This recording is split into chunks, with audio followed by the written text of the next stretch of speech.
Annoying Orange is one of the most popular and successful YouTube channels from early YouTube. I mean, you know who this guy is. I don't really need to give an intro. Annoying Orange has a much deeper story than just the simple Hey Apple video. With over 2,000 videos, a TV show, and comics, today I'm going to slice right into it.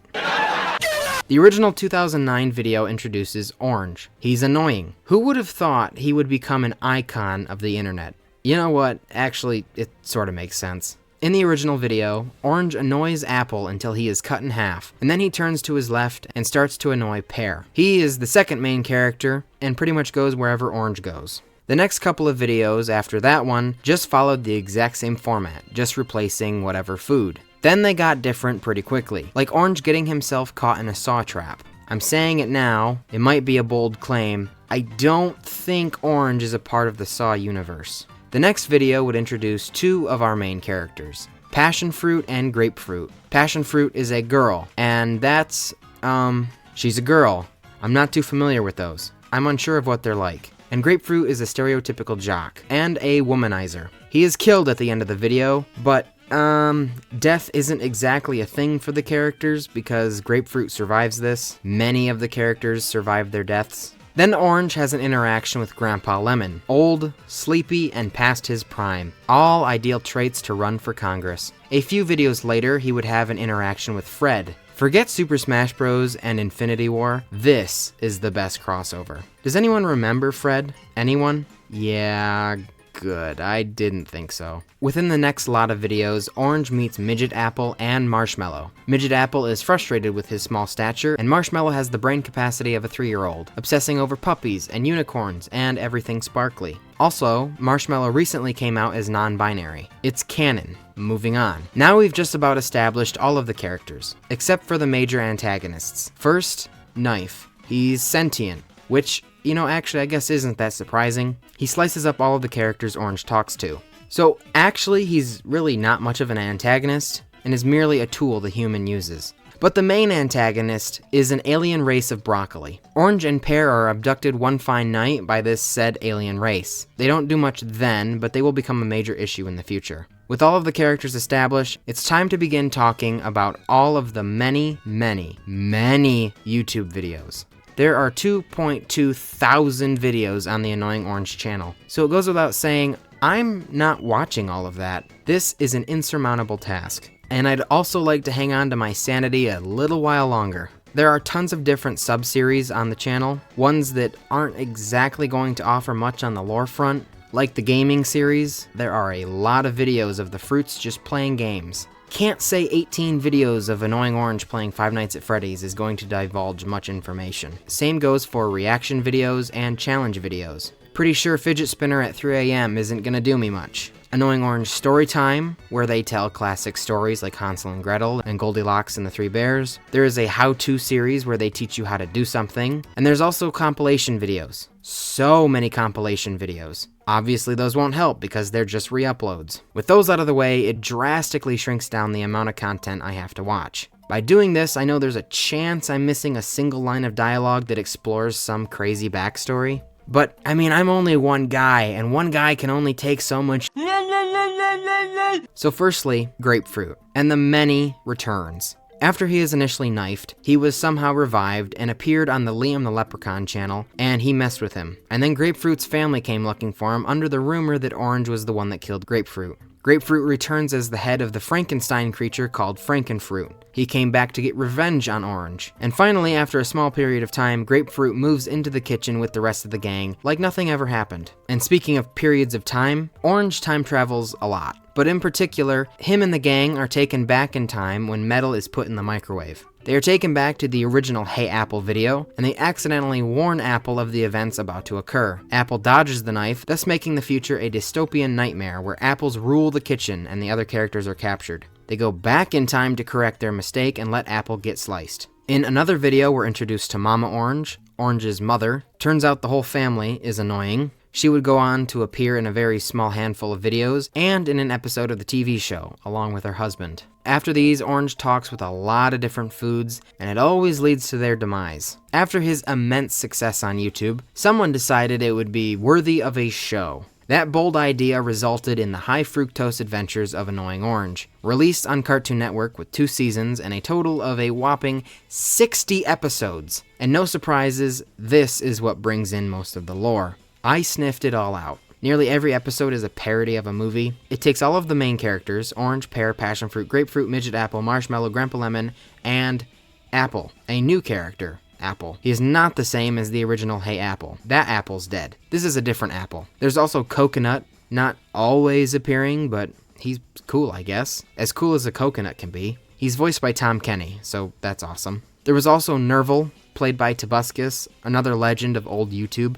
Honestly, I barely know who he is. Nerval is the only human that can talk to the fruits. They aren't in the kitchen anymore, but instead a fruit cart, which is usually in a store. The fruit cart also happens to be a vehicle of many uses, basically for whatever the episode calls for. Before we get into the alien broccoli race and their many attempts at ethnic cleansing, we must first establish their long history and how the fruit ancestors colonized the United Fruits of Amerifruit. Grandpa Lemon tells us this tale of old that very coincidentally mimics American history. King George the Grapefruit was an evil and terrible leader, so the fruits took their opportunity and hopped on a boat and set sail for New Fruitland, but they all died. They were picked up and eaten by seagulls. Luckily, the seagulls all flew to New Fruitland and pooped on the land, planting the seeds, and the fruits grew back. King George the Grapefruit began sending taxes at them. Orange Washington led the colonists and crafted the Declaration of Fruit Dependence, and as a response, King George sent in the veg coats, and they arrived the same way, by getting pooped out. Orange Washington and the colonists won using seed warfare and insult bombs, eventually leading to King George conceding, and everyone lived happily ever after. Grandpa Lemon then reveals his expertise on the subject is due to him actually being there, and his true name is Benjamin Frank Lemon. He is over 200 years old, being kept alive by the preservation of his lemon juice and his passion for older women. Grandpa Lemon is full of these wild tales. He explains how Earth was created, a giant toddler in space that used stars as soccer balls and black holes as toilets. The space toddler had a herd of space hamsters and needed to put them somewhere, so he put them in giant hamster balls, which were actually planets, and the hamsters inside are the reason planets spin. This of course causes some trouble later on when the hamster decides to stop spinning, but don't worry, this is no problem for them. They solve many potentially cataclysmic events. Look at this lovely scene from that episode. Delish. Ugh, we don't get much fruit down here. I'm super backed up. That's gonna help a lot. I'm gonna conquer the Earth and enslave all the humans. I mean, does that sound fun or what? You have a baby horn. Cute. Oh, great horn. Love the horn. I just love the fact that this clip stems from a video where a talking orange talks to a talking apple. Skipping back into modern day, the alien broccoli race has come to wipe out all of fruit kind, and he attempts this over and over, but is always foiled. The race has a new leader, the Broccoli Overlord. The first attempt on their lives made the crew crash land on a place called Marshmallow, Marshmallow's home world. Everyone thought he was from Detroit, which wasn't a lie, but it was Detroit Marshmallow. Marshmallow gets a little family reunion, and it's all hunky-dory. Wait till he comes back in season 2 and is put in an arranged marriage. The alien overlord turns discarded vegetables into zombies, but are defeated by Orange and his annoyingness. The alien overlord turns Nerval into a fruit. He attacks them once again in Independence Day style, except for it's Fruit Dependence Day. In the 2-part finale of this crazy show, it's an epic showdown between the fruits and vegetables. I have to give credit where credit is due. This show somehow managed to pull in some really awesome guest stars.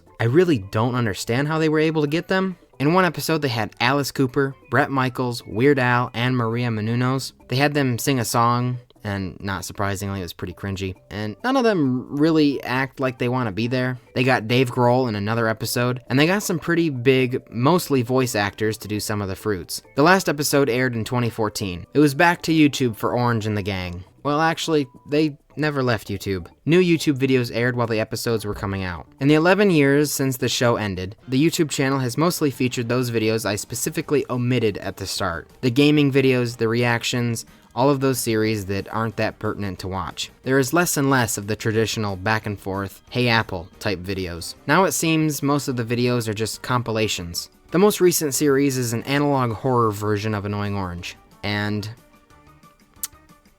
that's something alright. Somehow Orange turned into like a demon or something. I don't know what you would even call it. The other fruits don't know what's going on either. They are scared of it. Is it even orange? Is it a separate entity? I am kind of scared to know the answer. Modern Annoying Orange hasn't really offered much of anything on the lore side. Just a few new characters. Sis, Annoying Orange's sister, and a character named Corey, an apple. There was also a quote-unquote live-action version of the original Hey Apple video. It's CGI, and I do like what they were going for, but man, it's creepy. But it has a charm to it. I don't know what charm, but around the time of the TV show, there were also 6 comics. Once again, all just parodies of other media, just like the show. There was also quite a bit of merch, and honestly, it's really good. Plushies and toys, which I have here. I know, I am awesome.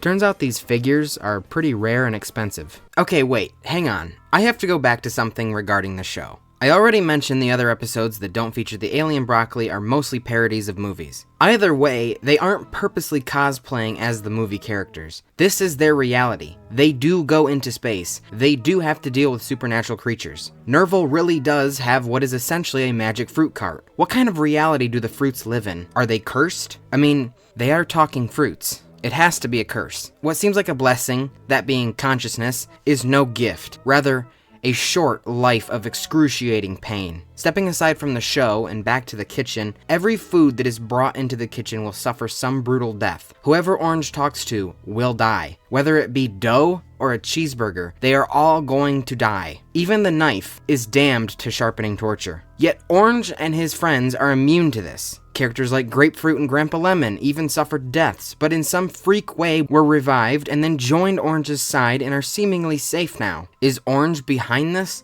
Or does he haphazardly survive? No. Everything he's been through, there's no way he's gotten this lucky. Does Orange command the human to do his bidding? Does he want the kitchen to himself? Even if he did, why would he need the kitchen to himself? He thrives on annoying his fellow foods. If the singular occupants of the kitchen was his desire, how would he be able to command the human anyway? Nerval was the only human able to communicate with the food, and the human in the kitchen YouTube videos isn't Nerval.